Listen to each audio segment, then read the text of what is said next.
Aujourd'hui, je vais vous parler de deux séries qui abordent le thème du voyage astral, des sorties de corps, des rêves lucides de manière très intéressante sur le plan spirituel et tout ça avec une histoire de gueudin derrière. De toute façon, si t'es abonné à cette page, ça veut dire que c'est le genre de sujet qui t'intéresse parce qu'on a déjà beaucoup parlé de voyage astral, de sortie de corps et on parle tous les jours de spiritualité ensemble. Donc, check ça. Reste jusqu'à la fin parce que la deuxième, c'est une dinguerie. La première série dont je voudrais te parler, elle s'appelle DOA. DOA, ça raconte l'histoire d'une femme aveugle qui s'appelle Prairie Johnson et qui disparaît mystérieusement un jour. 7 ans plus tard, elle réapparaît, comme si de rien n'était, sauf qu'elle a plein de cicatrices et de scarifications dans le dos et elle a retrouvé la vue. Bien évidemment, tout le monde se demande ce qui s'est passé, où est-ce qu'elle était, on lui pose des questions et Prairie n'a aucun souvenir, elle a complètement oublié.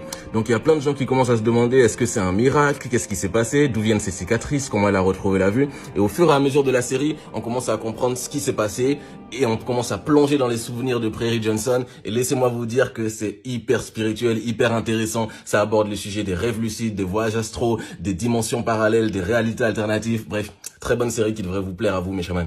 Les gars, la deuxième, le titre en français c'est Mon amie Adèle, mais le nom original c'est Behind Her Eyes. Mon amie Adèle, c'est difficile de vous dire vraiment de quoi ça parle, parce que sinon je risque de vous spoiler. Parce que tout le long de la série, tu crois que ça parle d'un sujet, mais ensuite tu te rends compte que ça parle d'autre chose en fait. Tout ce que je peux vous dire, c'est que la série va vous retourner le cerveau. Impossible de connaître la fin en avance, vous êtes pas prêts. Grossièrement, ça raconte l'histoire d'une femme célibataire qui s'appelle Louise, qui rencontre un mec un jour en soirée, ils entament une relation, et le lendemain, elle se rend compte que c'est son nouveau patron, psychiatre.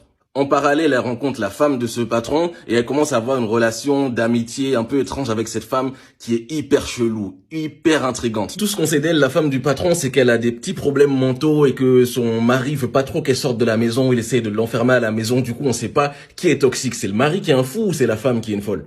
Du coup, Louise, elle se retrouve dans une sorte de double jeu. Genre, elle a une relation avec son patron, en secret, et en même temps, elle est amie avec la femme de son patron, sans que son patron ne sache. Et personne ne sait qu'ils se fréquentent les uns les autres, tu vois. Mais au fur et à mesure, elle commence à se dire, mais putain, mon patron et sa femme, ils ont un délire bizarre, il y a quelque chose de secret. Elle commence à diguer, à chercher des informations sur eux.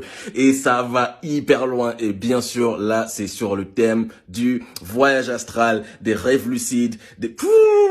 ça va trop loin. En plus, c'est une mini-série, il y a que 7 épisodes. Donc, allez-y, foncez. Mais on fait un deal. S'il y en a parmi vous qui vont regarder Mon amie Adèle suite à ma vidéo et qui deviennent fous tellement c'est une dinguerie, revenez me le dire. On est ensemble. Peace.